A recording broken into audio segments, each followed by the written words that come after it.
Tenez, celui-là c'est pour vous, calendrier. Celui-là c'est pour vous aussi, chacun le sien. Attention, c'est pas du chinois. Hein. Tenez, bonjour, celui-là c'est pour vous. C'est pas du chinois.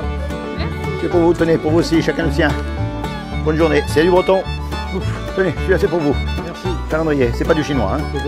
C'est calendrier, en breton. Ah, brésilien. Et oui, celui-là est à vous. Bonne journée, c'est calendrier. Merci, c'est gentil. Tenez les jeunes, c'est votre calendrier pour vous. Merci. Voilà, tenez, il y en a pour chacun. C'est pas du chinois, hein. C'est du breton. Hein. Vous connaissez le breton? Oui, quand même. Bon, ben vous avez tout. Voilà, vous avez tout ce qu'il faut là-dedans. Et oui, parce qu'il faut commencer à penser un peu aux choses sérieuses, même quand on est jeune. Hein. Vous savez qu'un jour ou l'autre, on va mourir tous. Bon, et maintenant, on est un peu inconscient. À votre âge, on meurt jamais, on est d'accord? Ah si. Qu'est-ce qui va se passer après, à votre avis? Je sais pas, on va mourir, on va... Et après, qu'est-ce qui va se passer? Ça va être trop bien, On va réincarner Alors, réincarné en quoi? en breton. Vous croyez ça, vous?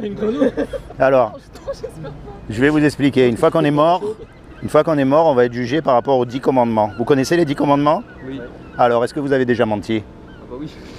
Attention, hein. Moi j'ai menti, hein. Je vous juge absolument pas. Et d'ailleurs j'ai dû mentir plus que vous parce que j'ai quelques kilomètres en plus dans la vie. Est-ce que vous avez déjà menti? Ah non. Bah là d'ailleurs c'est un mensonge. Que je sais. Et vous, est-ce que vous avez déjà menti? Comment on appelle quelqu'un qui a menti? un menteur. Est-ce que vous avez déjà pris quelque chose qui ne vous appartient pas? Ah non. Est-ce que t'as volé? Des cartes Pokémon. Voilà, vous avez jamais téléchargé de la musique illégalement? Bien sûr que si. Bon, comment on appelle quelqu'un qui a pris quelque chose qui ne lui appartient pas? Voleur. Un voleur. Ça c'est la question qui tue tous les hommes. Est-ce que vous avez déjà regardé une femme dans la rue pour la convoiter? Pour la convoiter. Convoiter, ça veut dire un désir ardent. Vous avez jamais regardé des images pornographiques? Jamais. Attendez, vous venez d'admettre que vous êtes un menteur et vous croyez que je vais vous croire? Mais je vous rassure tout de suite, il paraît que pour les femmes c'est pareil. Hein. Elles regardent les hommes aussi. Hein. Il ne faut pas croire. Bon, par rapport à cette loi-là, si on est jugé par rapport à cette loi-là, on est tous coupables. On est d'accord. Il n'y a pas un homme qui pourra dire qu'il n'a pas menti. Il n'y a pas un homme qui pourra dire qu'il n'a pas regardé une femme. On est d'accord avec des idées dans la tête. Si un homme est homosexuel. Vous croyez que les homosexuels, ils n'ont pas de désir pour les femmes? Vous vous trompez, mon ami. Mais moi, je peux vous le dire. Moi, j'ai des amis qui sont bien placés. Oui, ben, vous leur demanderez si honnêtement, ils peuvent vous dire qu'ils n'ont jamais regardé une femme pour la convoiter. Ah non, mais ils ont pas jamais. Voilà, ben oui, mais non, mais il y a écrit, mais il y a écrit dans la Bible, quiconque regarde une femme a déjà commis un adultère avec elle, parce que c'est les pensées qui comptent. Si tous les trois, là, tous les quatre, on commence à parler de tuer le président de la République, ils vont pas attendre qu'on le tue, ils vont nous arrêter avant. Parce que c'est les pensées qui comptent. Ah, mais ils vont pas savoir. Oula, aujourd'hui ils savent tout. En plus avec les portables et les machins, ils ont des micros cachés. Le jour où on meurt, on va être jugé par rapport à cette loi-là. Et comme on est tous coupables, on va tous être condamnés. Et la condamnation de Dieu, c'est l'enfer pour l'éternité. Et ça, vous avez remarqué, on préfère ne pas y croire, ça nous arrange. Mais c'est la réalité. Maintenant, je vais vous dire une chose. Dieu qui nous a créés, il nous aime puisqu'il nous a créés. Et si vous créez quelque chose, si vous faites de la musique, si vous faites de l'art, si vous faites de la cuisine, ou peu importe, vous aimez votre création. Donc lui, il aime sa création. Et il ne veut pas qu'on aille en enfer. Il ne veut pas qu'on soit condamné. Donc il a fait quelque chose pour que malgré qu'on soit coupable, on puisse éviter d'aller en enfer. Et est-ce que vous savez ce qu'il a fait? Alors je vais vous dire ce qu'il a fait. Il y a 2000 ans, il est descendu lui-même sur terre et il a pris une forme humaine qui est Jésus. Et il est mort à votre place, à votre place, à votre place sur la croix, et à ma place aussi. Il a pris la condamnation sur lui. C'est comme si on fait un braquage, on va voler une banque, et on se fait attraper. Et le juge nous dit, voilà, vous êtes condamné à payer 2 millions d'euros, sinon vous allez en prison. Et on n'a pas les sous, donc on est condamné. Et puis il y a un homme qui arrive, qu'on ne connaît même pas, et qui met l'argent sur la table, pour qu'on soit libre. C'est ce que Jésus a fait pour nous. Alors moi, l'histoire, c'est pas de vous amener ni dans une église, ni dans une secte, ni dans nulle part. Quand vous êtes tout seul, parlez à Jésus. Rapprochez-vous de lui. D'accord? Avec vos mots, vos questions, vos doutes, vos colères. Même si vous n'y croyez pas, vous lui dites, moi j'y crois pas, mais je veux savoir. Parce que dites-vous bien une chose, on va tous mourir un jour. Et après, ça sera trop tard. Et on ne sait pas quand on meurt. Même si je vous souhaite de vivre jusqu'à 120 ans en très bonne santé, je ne peux pas vous garantir 10 minutes. C'est comment votre prénom? Louis. Ima? Emma, Louis et Pierre. Seigneur, je te demande vraiment à ce que tu te révèles dans le cœur de nos 3 amis ici en tant que leur sauveur et leur Seigneur, afin qu'ils expérimentent la paix que tu donnes à ces enfants et qu'ils puissent entrer dans ton royaume pour être sauvés pour l'éternité. Soyez bénis, d'accord? Vous avez une Bible à la maison? Non. Vous avez une Bible à la maison? Oui. Commencez à lire la Bible, vous allez être surpris. Tout ce qui se passe aujourd'hui, vous verrez que c'est écrit dans la Bible. C'est pas un vieux livre dépoussiéreux, du tout. Vous verrez, rapprochez-vous de Dieu. Surtout vous, vous êtes jeune, vous êtes plein de vie. Franchement, vous ne le regretterez jamais. Soyez bénis. Merci à vous aussi. Hein? Vous êtes prêtre? Pas du tout, non. Je suis juste quelqu'un qui lit la Bible et qui la met en pratique. Un envoyé. Si vous voulez. Je préviens les gens qu'un jour ils vont mourir. Et après tout, on ne sait pas. Regardez, les gens, ils jouent au loto. Il y a une chance sur combien de gagner? Oula. 10 millions. Alors imaginez qu'il y ait une chance sur 10 millions que ce que je viens de vous dire, ce soit la vérité. Vous savez, il faut toujours être à l'écoute. Il faut toujours chercher. Il ne faut pas prendre pour argent comptant ce qu'on vous dit. Même ce que je viens de vous dire. Étudiez la Bible, lisez-la. Déjà, la meilleure façon de ne pas vous faire avoir par une secte ou une religion, c'est de connaître la Bible. Parce que vous allez pouvoir répondre et dire « Oh là, c'est pas écrit ce que vous me faites faire. » Après, qui ne nous dit pas que Oui. pour lire la Bible, il faut être dans une secte? Ben parce que la libre, c'est libre de lire la Bible. Vous pouvez acheter le livre et de le lire tout seul pour vous, je veux dire. C'est pour ça que je ne vous encourage pas à aller ni dans une église, ni dans un groupe quelconque. Je vous encourage quand vous êtes tout seul, plutôt que de penser à n'importe quoi. On est bien d'accord, bien souvent on pense à n'importe quoi, ou à des trucs qui nous amènent rien. À notre futur. Rien. Ben voilà. Rien, ça va notre avenir. Eh ben moi je vous encourage à penser à Dieu et à vous rapprocher de lui. Mais vous, sans suivre aucun homme, même moi, vous êtes libre de ne pas ni me croire, ni rien du tout. Mais moi je vous ouvre juste une porte. Prenez la Bible et mettez-la en pratique. Et vous verrez la différence. Alors je ne vous garantis pas une vie sans problème. Hein. Ce n'est pas la réponse à toutes les maladies, à tous les... Non, mais vous allez comprendre le sens de la vie. Et ça va tout changer dans votre vie. Parce que maintenant, qu'est-ce qu'on fait? On met YouTube, on écoute 2 ou 3 youtubeurs qui nous racontent des bêtises et que ça va rien faire. Non mais c'est vrai. Oui, bien sûr. Et ça fait quoi dans notre vie? Je sais pas, après, moi, sur, Ça fait rien du tout. Ça nous fait rigoler un quart d'heure et après on oublie. Après, je préfère faire ça que plutôt peut-être me consacrer du temps à lire la Bible, je sais pas. Peut-être, mais en tout cas maintenant vous savez. Maintenant vous savez. Maintenant je viens de vous dire quelque chose qui est ancré en vous et c'est à vous de faire le choix. Moi j'impose rien. Je viens juste de vous ouvrir une porte. Moi, j'aime bien ma routine, quoi. Mais faites votre routine, mais souvenez-vous d'un truc. Je vous souhaite de vivre jusqu'à 120 ans, en très bonne santé, Même si je lis pas la Bible. très heureux, même si vous ne lisez pas la Bible. Mais je ne peux pas vous garantir 10 minutes. Et après, ça sera trop tard. Il n'y a personne qui est revenu. Ça sera trop tard. D'accord? Il y a trop de misère aujourd'hui. Il y a trop de problèmes aujourd'hui. On voit bien que notre société, il n'y a rien qui tourne rond. On est bien d'accord? Ça, vous le savez aussi bien que moi. Eh bien, il y a bien une raison. Vous savez, on parle du dérèglement climatique. Pourquoi? Parce qu'on a cassé les règles. Parce qu'on ne suit pas les lois de la nature. Mais pourquoi est-ce que le monde ne tourne pas rond? Peut-être qu'il y a une loi morale qu'on ne suit pas non plus. Vous voyez ce que je veux dire?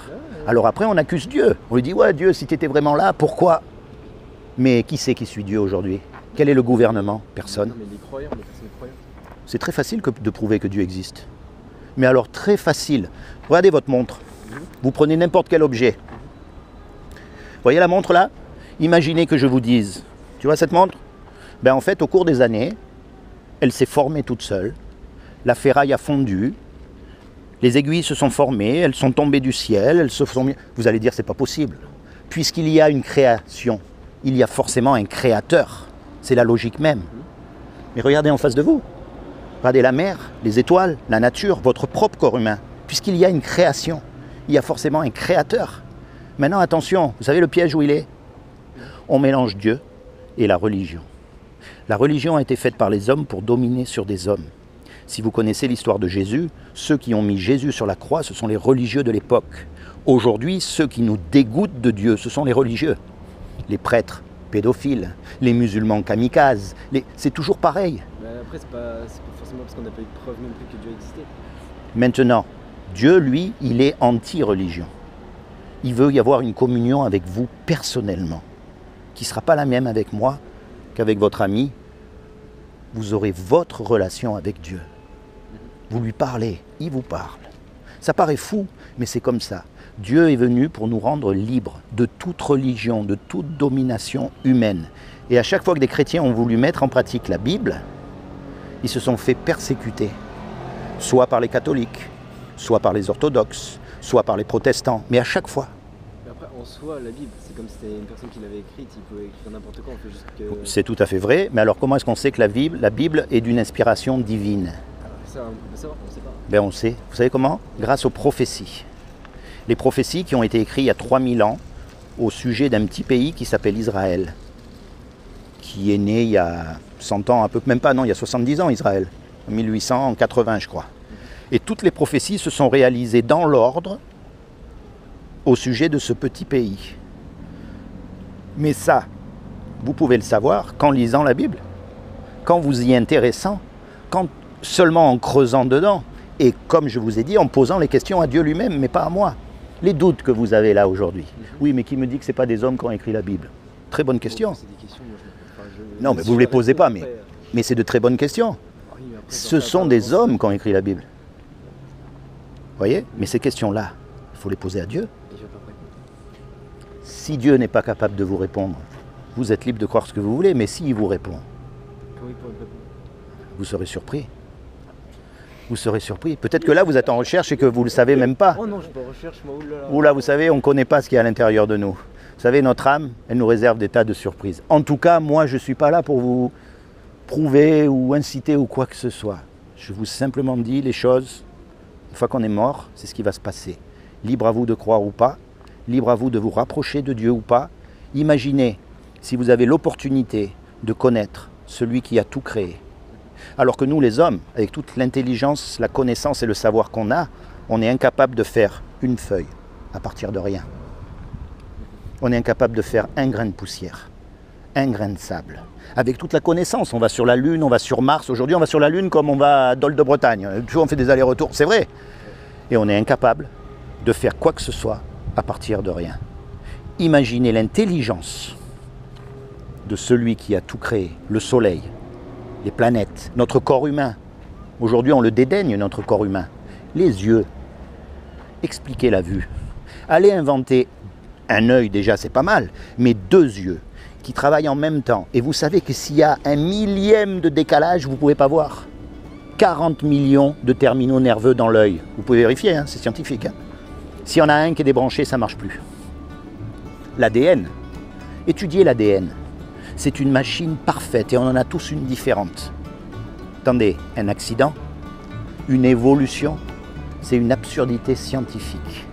Jusqu'à preuve du contraire, il n'y a aucune espèce qui a évolué dans une autre espèce. Un chat, ça a toujours été un chat. Un cochon, ça a toujours été un cochon. Après, on peut lui demander si c'est un chat et il ne va pas nous répondre. Mais c'est ça où vous vous trompez, c'est que Dieu va répondre à toutes vos questions. Je vais pas dire est-ce que mon grand-père c'est devenu un chat? Non, vous n'allez pas dire ça quand même. Bon les gars, pardon, mesdemoiselles, excusez-moi, je n'avais pas oublié. Hein? N'oubliez pas ce que je vous ai dit. Votre vie en dépend. Je plaisante pas. Oui, non, mais il faut vivre. Vous savez, c'est pas rentrer dans les ordres. Hein. Vous pouvez vous marier, hein. Vous pouvez faire toutes ces choses. Il n'y a aucun problème. C'est pas rentrer dans les ordres de croire en Dieu. Au contraire, c'est vous libérer de tout ça. C'est de voir le bout du tunnel. C'est là la différence. C'est tout.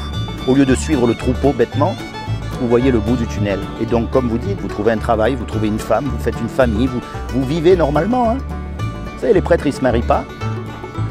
Et si on regarde, ils deviennent un peu tordus dans la tête. Hein, parce que la pédophilie, c'est terrible. Hein, on est bien d'accord. Mais vous savez que la Bible, elle dit qu'il faut se marier. Que si un homme, il n'a pas une femme, il va devenir fou. Que c'est les choses normales de la vie. C'est pour ça qu'il faut lire la Bible. Soyez bénis.